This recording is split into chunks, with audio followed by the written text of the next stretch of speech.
Hello and welcome to my channel The Conceptual Codon. Here we discuss about various medical concepts, and today's concept is good and bad prognostic factors of schizophrenia. Now this is a favorite question in the exams.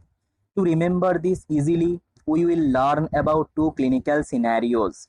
So a patient Rita has come to your OPD. She is a 35-year-old married lady and she is working as an assistant professor in a college. One day, she complained about hearing noises and voices which others can't hear. She never experienced such symptoms previously, but she remains depressed for the past few days. No one in her family had history of any mental disorders. So, this is a classical case of schizophrenia with a good prognosis. Therefore, from this clinical scenario, we can derive the good prognostic factors for schizophrenia. Like female sex is a good prognostic factor for schizophrenia. The patient is married here, so being in a relationship or having good social support is a good prognostic factor for schizophrenia. Also, she is working as an assistant professor in a college, so having normal intelligence or good premorbid personality is also a good prognostic factor in case of schizophrenia. She is having complaint about hearing noises and voices which others can't hear, that is hallucination. So having positive symptoms of schizophrenia like delusions and hallucination is a good prognostic factor, whereas complaints of negative symptoms is a bad prognostic factors in schizophrenia. Now she never experienced such symptoms previously.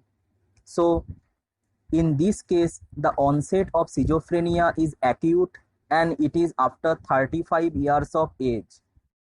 So acute onset and late onset schizophrenia is having a good prognosis. In her family, no one had any mental disorders, so family history of schizophrenia is having a bad prognosis.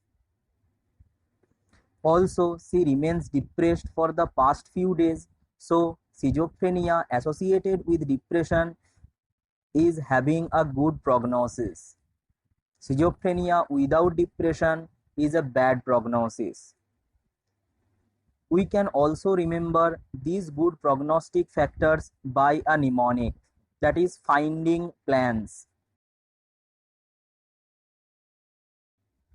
Now, on the flip side, a patient having opposite to these points is having bad prognosis, like insidious onset of the disease, early onset of the disease, male sex, prominent negative symptoms, and family history of schizophrenia.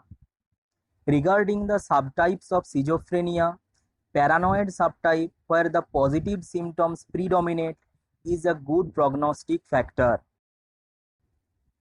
whereas simple schizophrenia where negative symptoms predominate has a bad prognosis. In fact, simple schizophrenia has the worst prognosis among the subtypes.